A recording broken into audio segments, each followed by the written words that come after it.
Graffiti is an inherently political act, whether the person doing it intends it to be or not. And many in this country find themselves living in what they feel to be unprecedented times of political turmoil. And with the way things are going in the next couple of years, some amongst this many might find themselves called to political action and find themselves doing stuff they never imagined themselves doing. This could be marching, this could be protesting, or this could even be writing political messages on surfaces. And that final one holds a lot of power. And in this video, we're gonna talk about just how powerful political graffiti can be.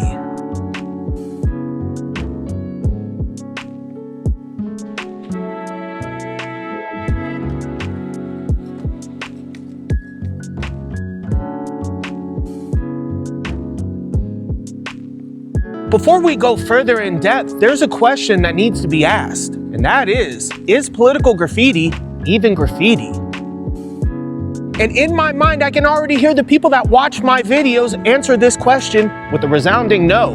And I can tell you guys that I agree with you. Political graffiti can be, and a lot of times is, vandalism, but that doesn't make it the same as the regular graffiti that you see right behind me and out in the streets. And the major difference lies in the intention behind the act. Political graffiti is done for the sake of supporting or spreading a political message, whereas regular graffiti is done for the sake of doing it and getting your own name or getting your own crew up. But in being somebody who's connected to the graffiti world and also being a lifelong leftist, I can very much see the value of political graffiti, even if I don't consider it the same as what we do. And I can absolutely understand why any individual leftist or member of a leftist group would want to go out there and do some. And this is especially the case for members of leftist groups. Off and on, I've been involved or been a member of different leftist groups dating back to 2002. And I can definitely say that what you expect in joining one of these groups is to be involved in an action at some point. And the want to carry out an action might be why you actually joined this group in the first place. But at least in my experience, action is one of the last things you find. People endlessly discuss books. They endlessly discuss theory. They have theoretical discussions about books. They have theoretical discussions about theory, and maybe at some point, a theoretical discussion about action. And what I found is that when people actually undertook an action, it was usually just going out there and pasting up some flyers on poles or passing them out to colleges. And a couple of months before the 2020 election, I was involved in a group that was undertaking actions like this. But considering all the negativity and nastiness swirling around at that time, I personally felt like I needed to do something that was more pertinent and more useful to the moment while still remaining nonviolent. And considering that this group was largely anarchist in nature, thankfully, that meant that people could go off and form their own actions and bust their own moves and not need approval from anybody else. So I ended up putting together an action against a very well-known fascist group, which was successfully concluded on election night. And given that this was an action that was extensive, that went on for a couple of months, I'm not going to speak on it further here because it needs its own video. And considering that the main focus of this channel is graffiti, it might be some time before I ever speak on it, if I ever speak on it at all. But if you guys want me to speak on it, just let me know. But either way, I absolutely understand the feeling of wanting to get off your ass and do something. And political graffiti might be what you're looking for. First, political graffiti is a verifiable action with a verifiable result that people can see in the real world. And second, the buy-in for political graffiti is very low. At the end of the day, if you just want to hit something up, all you really need is dust and some saliva and something to write with. But cans and markers and scribers are widely available and they're not expensive. But third and most importantly, political graffiti can be very effective, and effective enough to help overthrow a government. And I mean that very literally because less than 2 years ago, political graffiti helped to do so.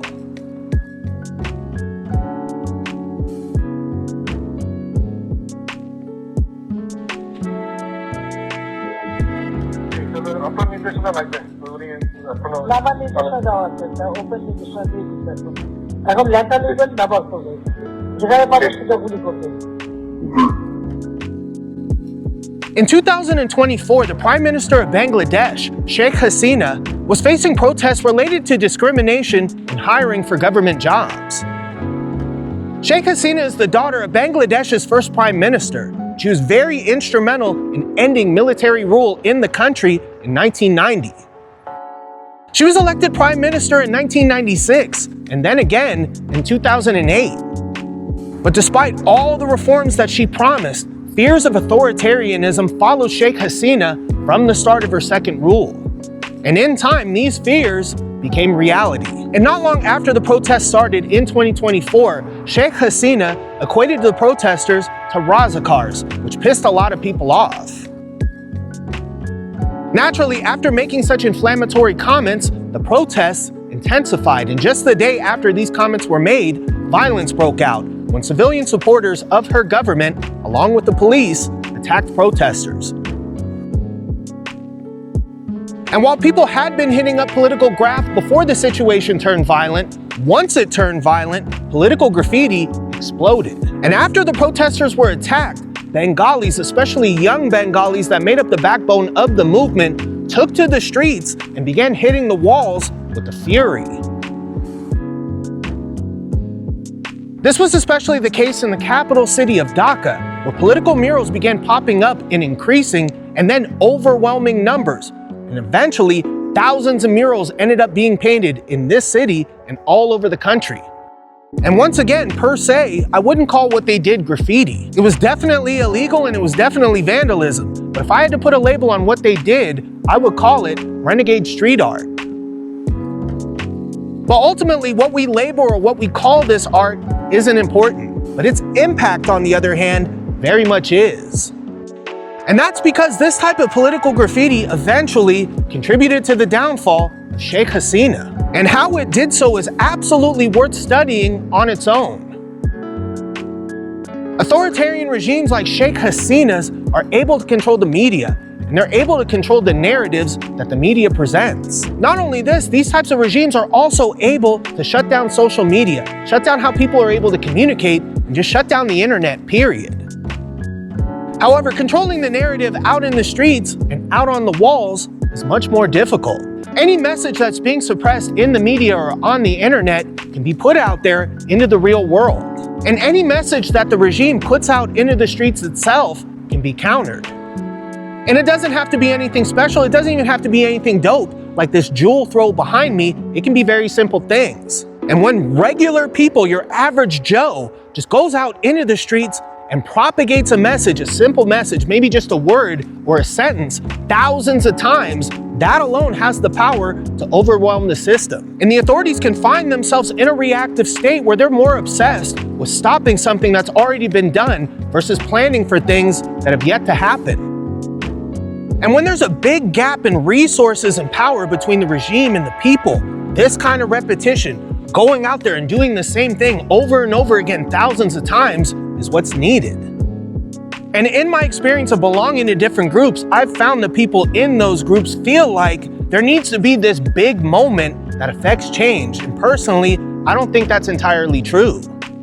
In the case of these murals, it was the fact that there was a new one being put up constantly. The sheer number of murals that you could find in Dhaka and all throughout the country displays something else as well. And in the context of the protests against Sheikh Hasina, the amount of murals that you could see showed just how widely accepted the protesters were, and their level of support emboldened people to become protesters themselves. And ultimately, when it comes to political graffiti, this is what it looks like when it's done right. Political graffiti on its own won't overthrow anybody. However, it can act as a catalyst or a force multiplier of a movement that's already in motion. Similarly, it has the power to demoralize anybody that has to go out and buff it, or demoralize any soldier or police officer that has a heart that sees it. I will say though, political graft is only effective when it's done right. And that's something to keep in mind if you yourself, the viewer, find yourself called to political action. Unlike hitting up some regular graft, the style of what you're doing isn't as important as the message you're putting out. And in terms of your message, it needs to be focused and directed at particular people and revolving around very specific issues. And along with the frequency at which they went up, this is what made the murals in Bangladesh so effective. I'll also add that if you follow this path long enough, at some point, you might want to do a piece of work that's more artistic in nature. And if you want to do this, my recommendation would be reach out to your local writers.